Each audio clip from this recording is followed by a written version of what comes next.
Assalamualaikum warahmatullahi wabarakatuh. Perkenalkan, nama saya Ahmad Wisnu Latif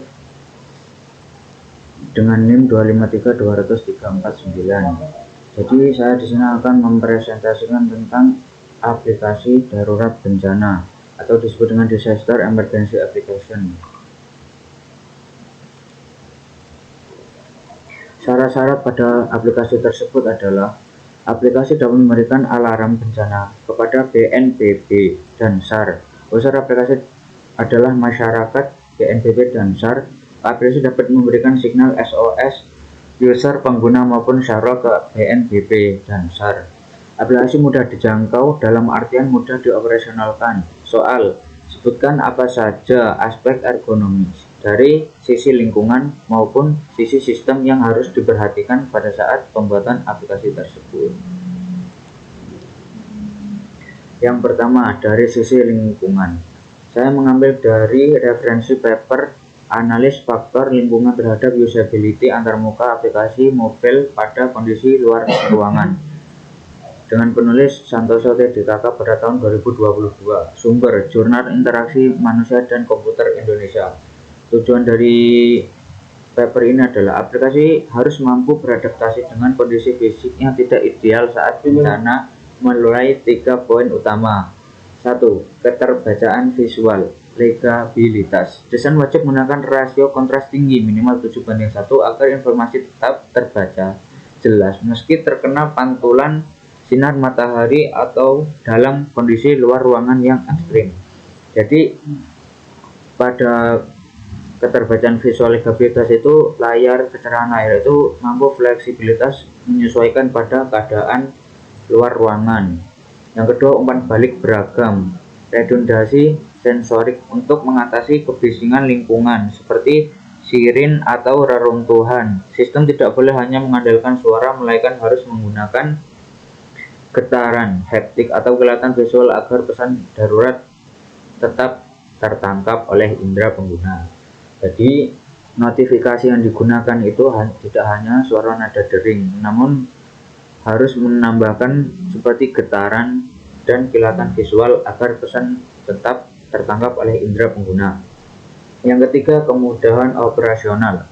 Mobilitas tinggi karena pengguna cenderung bergerak atau berlari. Antarmuka harus mendukung penggunaan satu tangan dengan ukuran tombol yang luas dan minimalisir kesalahan tekan saat fokus pengguna terbagi dengan rintangan fisik di sekitarnya. Jadi aplikasi harus mempunyai tombol yang mudah untuk digunakan, cukup dengan satu tombol yang mana itu akan memudahkan si user saat ingin menggunakannya pada saat kondisi yang kurang baik. Yang kedua adalah referensi paper atau dari sisi sistem. Judul Evaluasi Usability dan Ergonomi Kognitif pada Aplikasi Mobile Emergency Call. Penulis Kurniawan dan Saputra pada tahun 2023. Sumber Jurnal Sistem Informasi Indonesia. Ringkasan dari aspek sistem tersebut adalah berdasarkan tersebut, sistem dalam kondisi darurat harus menggunakan efisiensi dan teknis untuk mengurangi beban pikiran pengguna yang sedang panik. 1. Efisiensi aksi atau minimalis interaction. Sistem dirancang agar fungsi utama tombol SOS dapat diakses dengan alur yang sangat pendek, maksimal 2 ketukan dari layar utama. Jadi efisiensi aksi adalah memudahkan si pengguna untuk menggunakan aplikasi tersebut. Yang kedua, otomatis data lokasi. Sistem harus mampu mengambil dan mengirimkan data koordinat GPS secara otomatis dan real time tanpa perlu input manual dari pengguna. Jadi aplikasi ini pada saat kita sudah mulai menginstalnya itu sudah mulai terkirim secara otomatis dari lokasi user tersebut.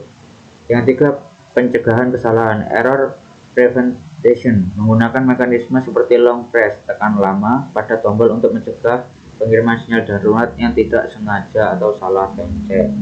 Jadi minimal penggunaan tombol tersebut harus dengan 2 kali ketukan maupun dengan menekan tombol sekiranya 3-4 detik.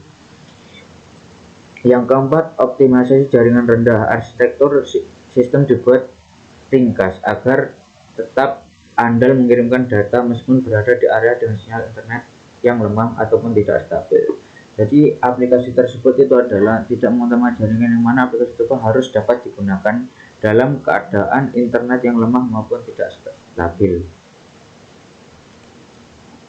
Kesimpulan, jadi kesimpulan dari analisis ergonomi dari sistem dan lingkungan berdasarkan penelitian saya yang saya ambil dari paper Bapak Santoso DKK 2022 dan Bapak Kurniawan Saputra 2023. Perkembangan aplikasi darurat bencana harus mengintegrasikan dua pilar utama ergonomi agar aplikasi tersebut dapat digunakan secara efektif dalam kondisi yang krisis maupun darurat.